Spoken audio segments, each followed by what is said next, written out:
The idea of telepathy is controversial. Some people are certain it happens, others are convinced it doesn't, and it can be hard to know who to believe. In this video, I'm going to break down the arguments on both sides, and if you stick to the end, you should have a pretty good understanding of what the issues are here.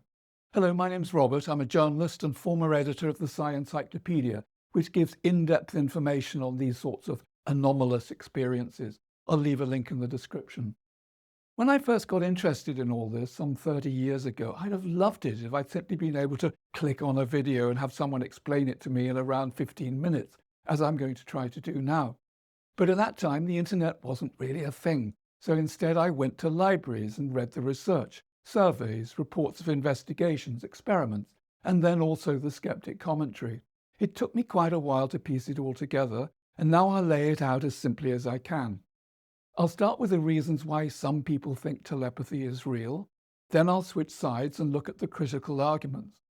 Then I'll compare the two. Finally, I'll give you my own view. You may or may not agree with me, and that's fine. The point isn't to convince you that I'm right, but to help you make up your own mind. And by the way, if you find this helpful, do please click like and subscribe. It really helps. Okay, so why do many people think telepathy is real? One reason, and a pretty good one you might think, is that people do seem to have telepathic experiences in real life, things that are really hard to explain in any other way. They're not especially common, and probably most people never notice it at all. But when researchers do surveys, all kinds of stories come out, and they have common themes. They nearly always involve someone with whom there's a close emotional bond, parent and child, siblings, especially twins, couples in a relationship.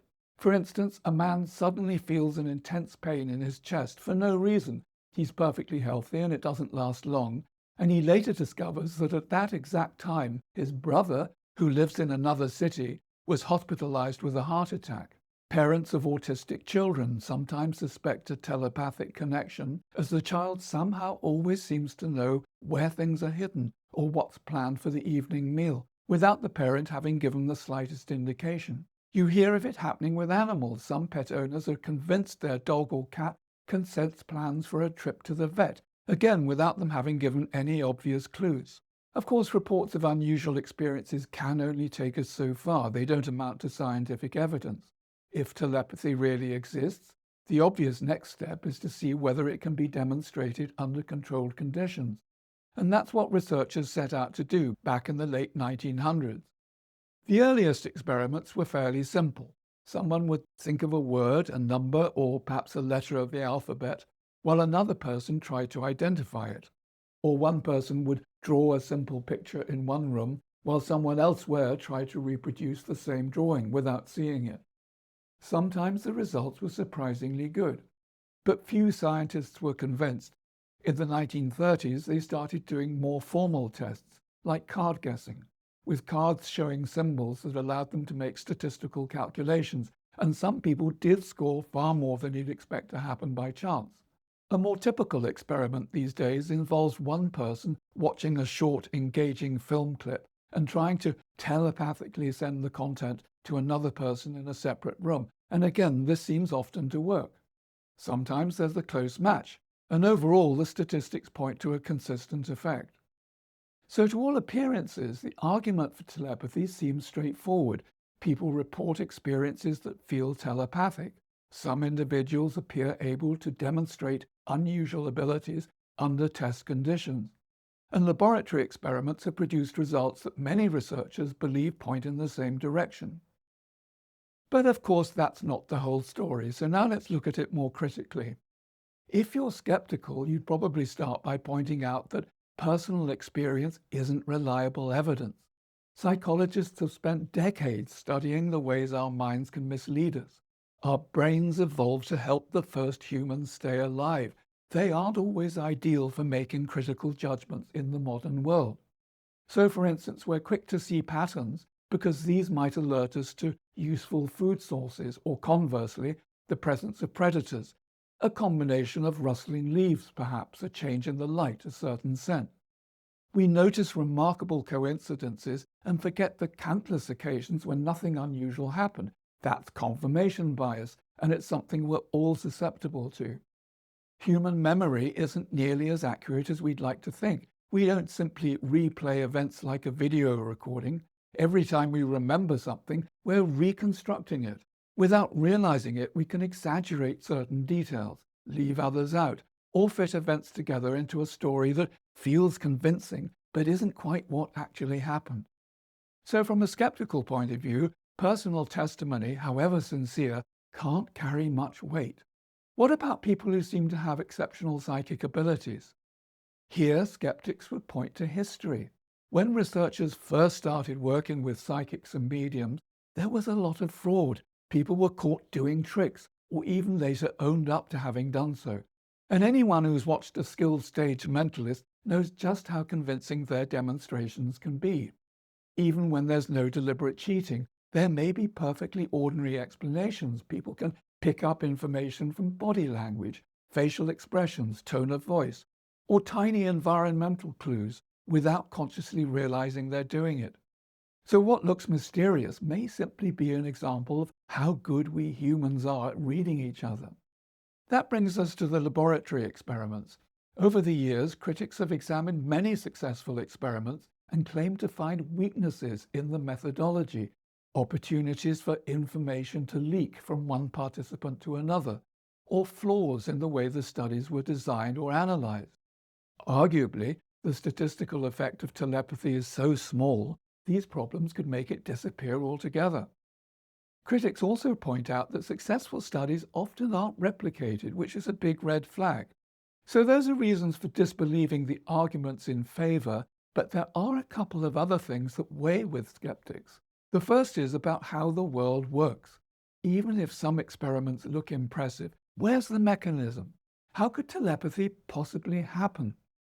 In science, when we talk about the mind, we're really talking about the brain, because that's what science says the mind actually is, the physical and chemical stuff going on in our skulls.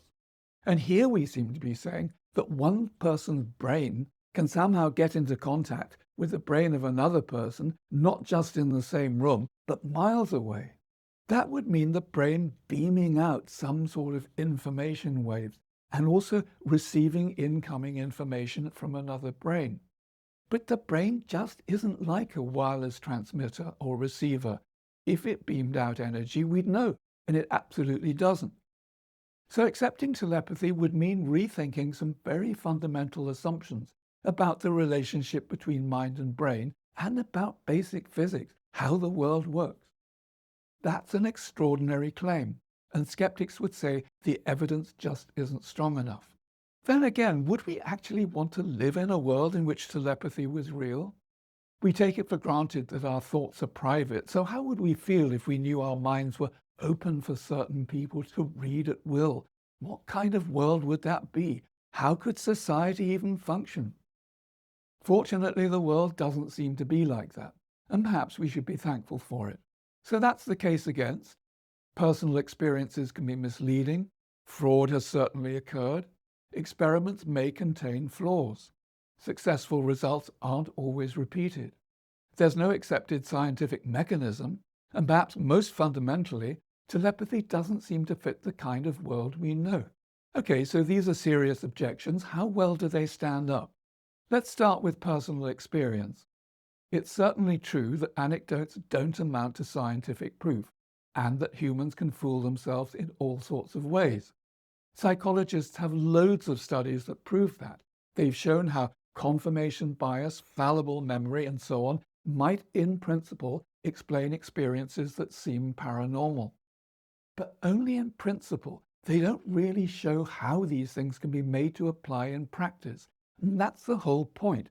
That's why people who have an experience like this often think it's remarkable, because none of the obvious explanations seem to apply.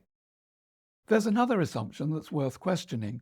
People often imagine that anyone who reports a telepathic experience must be a bit gullible or eager to believe in the paranormal. But that's not really what the evidence shows. Experiences like these are also reported by people who don't obviously fit that category. Doctors, scientists, engineers, people who describe themselves as complete skeptics. Their first reaction is to look for an ordinary explanation, but in some cases they don't find one. and that's why the experience stays with them. Now let's look at the question of fraud. During the late 19th century, there was enormous public interest in spiritualism, and mediums often resorted to trickery. Of course, unscrupulous types exploited it, and that still happens. You hear of self-proclaimed psychics taking advantage of vulnerable people for huge sums. But it's important to distinguish between documented fraud and allegations of fraud. Many of the best-known research cases involve scientists working with the same individual over months or even years. These weren't one-off demonstrations on a theatre stage. They were long-term investigations, repeated again and again under changing conditions. Could researchers sometimes be deceived? Yes, of course. Scientists are human. But the suggestion that the same person successfully fooled experienced investigators week after week, month after month, sometimes for years on end, without ever being caught, is itself quite a substantial claim. At the very least, it deserves to be demonstrated rather than simply assumed. Now let's come back to the experiments. Skeptics are quite right to insist on good methodology. If an experiment is poorly designed, then its conclusions obviously can't be trusted. That's true in every branch of science, and parapsychology shouldn't be treated any differently. The question is whether the criticisms really do explain the results. Researchers who've spent their careers doing these experiments would argue that they often don't. They point out that many of the supposed flaws identified by critics are extremely minor, and in their view couldn't possibly account for the statistical effects that were actually observed. And this isn't simply a case of scientists on one side and irrational believers on the other. It's a genuine scientific disagreement about how particular experiments should be interpreted. Some experiments have been examined in great detail by critics without any convincing flaw being identified. Lack of replication is an obstacle, and it's true that successful telepathy experiments often can't be repeated consistently. Researchers themselves readily acknowledge that. But human behavior isn't like gravity or electricity. It's subject to mood, to motivation, to interpersonal relationships, and can be difficult to reproduce exactly. Performance varies from one day to the next, so the fact that scientists can't demonstrate telepathy every time they try doesn't have to mean it doesn't exist. It could just mean that it's an elusive and sporadic phenomenon, hard to pin down, as in fact all the evidence suggests is the case. Frustrating from a scientific point of view, but not the same as saying it doesn't exist. Perhaps the biggest single objection is the lack of a viable mechanism, and at first sight telepathy really does seem impossible. But that means accepting one particular view, that consciousness is entirely produced by the brain. A growing number of researchers have begun exploring the possibility that consciousness is actually fundamental, that instead of being created by the brain, it's something the brain connects with or filters.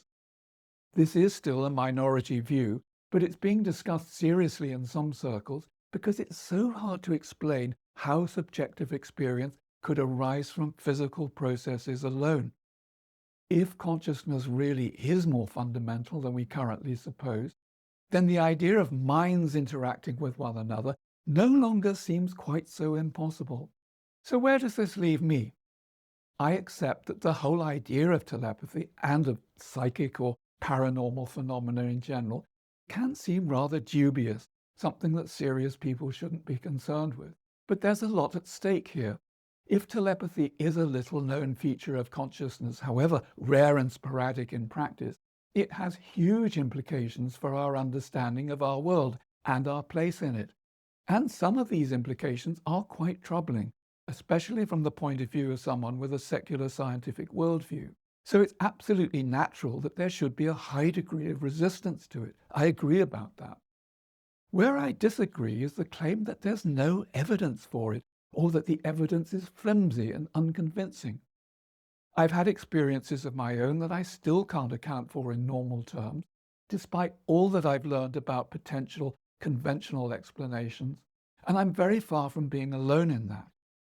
It's easier for me to believe that telepathy happens than to believe that every apparently telepathic experience is a misunderstanding, or that every impressive demonstration must involve trickery, or that every single experiment is fatally flawed, or that every researcher who spent a lifetime investigating these questions has somehow fooled themselves. At some point, all this begins to look less like healthy skepticism and more like resistance, a determination not to admit it, never to let it prevail. Perhaps the reason science struggles with telepathy isn't that there's no evidence for it, but that we haven't yet developed a framework capable of making sense of it. That's where I think we are at this particular moment in history. We're beginning to ask the right questions, but we don't know where to go from here. In other videos, I'll be looking at some of those questions in more detail, and I hope I'll see you there.